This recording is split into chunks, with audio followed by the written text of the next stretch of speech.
Is J.R.R. Tolkien's The Lord of the Rings trilogy considered good literature? Or has it somewhat been inflated by an eager fan base? Since I'm hosting 2 weeks of lectures and discussion seminars on the Fellowship of the Ring in June on my Versed community, I thought I would attempt to answer these questions. And I did some reading on critics and what they've said, and what I discovered was surprising. On the one hand, you have the detractors. Harold Bloom famously regarded Tolkien's prose as stiff, false, archaic, and overwrought. It's a sort of giant period piece. Burton Raffel disqualified the trilogy from the category of great literature, taking a deliberately narrow view of what great literature is. And then on the other hand, you have equally good critics who are defenders. W.H. Auden, the great poet and critic, and C.S. Lewis praised the trilogy as a work of great literature. Tolkien himself, who was watching aspects of this debate, was pretty good humored about it and seemed to find it even entertaining to some degree. And he wrote this little poem. The Lord of the Rings is one of those things. If you like, you do. If you don't, then you boo. And there were certainly booers from the beginning.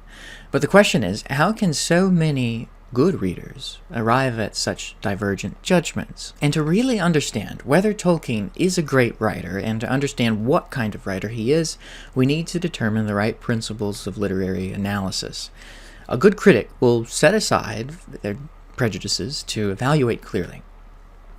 Johnson's Rambler number 92 lays out, I think, what literary criticism should do. He writes, "It is, however, the task of criticism to establish principles, to improve opinion into knowledge, and to distinguish those means of pleasing which depend upon known causes and rational deduction, from the nameless and inexplicable elegancies which appeal wholly to the fancy, from which we feel delight, but know not how they produce it, and which may well be termed the enchantresses of the soul." So there are, as Johnson writes, those means of pleasing which are made by known causes. We can evaluate, we can say why this is good, why this brings us joy. And then there are those nameless and inexplicable elegancies, the enchantresses of the soul, which are more mysterious. So the critic's task is to interpret the former while acknowledging the mystery of the latter. And to judge Tolkien wisely, we must first ask, which aspects of his work lie within the critic's grasp and which transcend it, or which lie beyond it. You wouldn't judge a tragedy by the principles of comedy. This is standard 101 literary criticism. So to begin, you must determine what the genre is, what it is that you are reading, and then to evaluate it based on that. Well, we know that Tolkien's books are novels. The trilogy, The Lord of the Rings, are all written as novels. And if we assess Tolkien's trilogy by the best of the English novels, comparing it to Jane Austen's irony, George Eliot's use of psychological subtlety and character development, or D.H. Lawrence's moral provocation, if we judge it by all of that, then Tolkien's prose falters. His characters do not live in the ambiguous, evolving interiors of realist fiction. Burton Raffel and other critics have put forth this view, calling The Lord of the Rings literarily flawed because of its lack of dimensionality and verbal subtlety. And readers of Austen and Eliot, if you've read the great novelist, you know exactly what he means, and I think you would agree. Tolkien's writing is better than most fantasy writers writing today, but on the sentence and paragraph level, on the level of imagery and description, he doesn't quite measure up to the great prose of the English novelists. And this is probably because Tolkien himself wasn't very interested in novels, and as far as I can tell, didn't read very many novels himself. He was much more interested in myth and fairy tale and epic. Harold Bloom allegedly picked this random passage from The Return of the King to analyze and to demonstrate his point. And I'll read what Bloom says about it at the end, but here's the passage that Bloom selects. "At the doors of the houses many were already gathered to see Aragorn, and they followed after him. And when at last he had supped, men came and prayed that he would heal their kinsmen or their friends whose lives were in peril through hurt or wound, or who lay under the black shadow. And Aragorn arose and went out, and he sent for the sons of Elrond, and together they labored far into the night. And word went through the city, the king is come again indeed. And they named him Elfstone, because of the green stone that he wore. And so the name which it was foretold at his birth that he should bear was chosen for him by his own people. Now, with some beautiful cadence there. There's a little bit of complex syntax there at the end that I think is verging on the awkward. But here's what Bloom said about it. I'm not able to understand how a skilled and mature reader can absorb about 1,500 pages of this quaint stuff. Why hurt or wound? Are they not the same?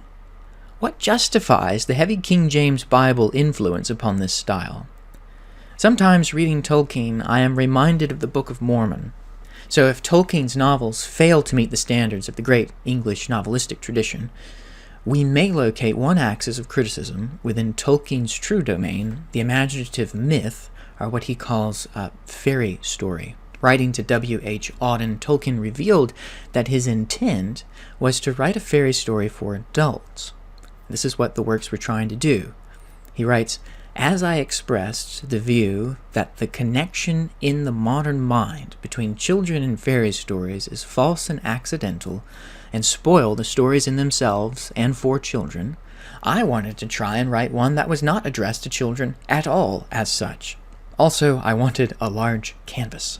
I think it's clear that Tolkien never sought to write a novel in the tradition of Eliot or Lawrence or any of the great novelists. His ambition was mythopoetic, not psychological.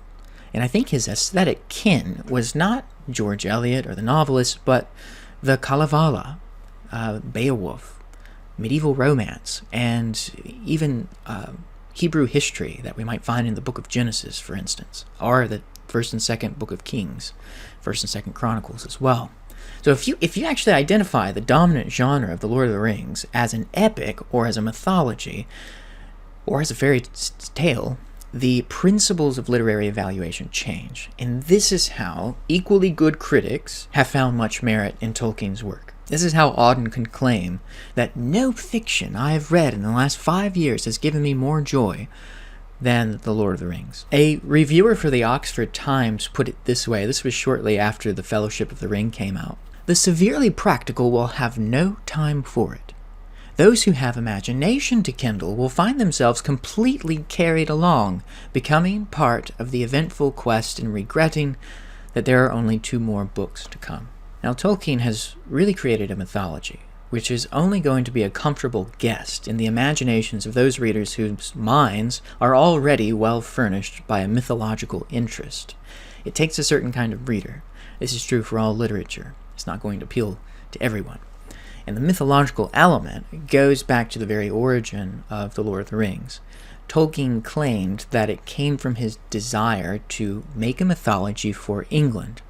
He loved the Finnish Kalevala and wished that England had its own work, like the Kalevala. The word Middle-earth is really just an anglicized version of the Old Norse Midgard and the Anglo-Saxon Mittengard.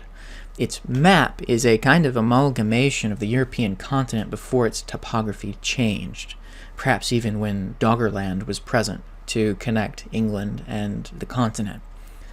Perhaps. This is often forgotten by fans, but I think it's pretty significant and changes the way we read the trilogy. It's not just a fantasy, but as a fantastical history. And this is really a single epic.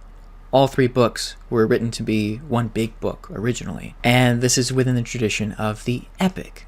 So Jane Chance Nietzsche, who's another critic, makes a similar argument when she claims that the book should be judged by the standard of epics, like Beowulf, or like the long epic of Sir Thomas Malory, La Morte d'Arthur, or like Edmund Spenser's The Faerie Queene, which incidentally was a work very much admired by Bloom, but also contained some redundancies and archaic language. Like Tolkien's work, Spenser's The Faerie Queene was trying to sound older than it really was, and we read about this in our Poetics of Enchantment course earlier in this year. We were evaluating kind of The Faerie Queene Book 1 within this whole context of fantastic literature. So I don't think we can fault Tolkien for the archaicisms unless we are prepared to fault Spencer. And if you do, you're going to have to make the case that Spencer did it better than Tolkien, and he probably did. This is also how C.S. Lewis could write what he wrote about The Lord of the Rings.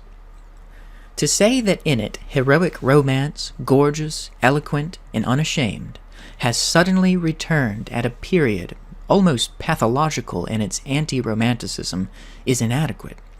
To us, who live in that odd period, the return, in the sheer relief of it, is doubtless the important thing. But in the history of romance itself, a history which stretches back to the Odyssey and beyond, it makes not a return but an advance or revolution, the conquest of new territory. Now, I think there is a good degree of what Samuel Johnson described as the enchantresses of the soul in Tolkien's work, literary aspects of the work which produce delight that literary criticism cannot sufficiently describe. The Lord of the Rings is successful.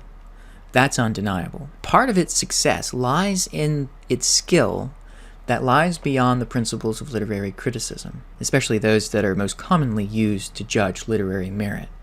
It's not quite Tolkien's fault that the past century has produced a critical vocabulary that is expert at analyzing what is commonly called high literature, but often neglects the more primal genres of fairy tales, legends, and mythological narrative. If literary criticism now would improve in this area, then perhaps our contemporary fantasists would become as skilled writers as they are world builders. But that's another essay. So to return to the question, is Lord of the Rings good literature? We have to say no. If by good literature we mean that the trilogy is as subtle and psychologically complex as the novels of manners. But if good literature could also mean the art of enchantment, the dramatization of cosmic struggle, spiritual struggle, the evocation of wonder, then yes, I think it is. Tolkien belongs not beside Austen and Eliot, but rather in the company of Sir Thomas Malory, Spencer, and Margaret Cavendish, and perhaps even in some respects John Milton too, if you count Paradise Lost as fantasy or sci-fi, which you certainly could do. So if you'd like to study the Fellowship of the Rings with us in June, with 2 lectures and 2 seminar discussions, you can join us on Versed at the link below. We're also going to be reading the Lord of the Rings, or at least the Fellowship of the Rings, as literature, which will mean we'll be paying attention to language, but also we'll be reading it within the context of its genre and according to the principles that should be applied to it. So thanks for watching. I hope you enjoyed, and until next time.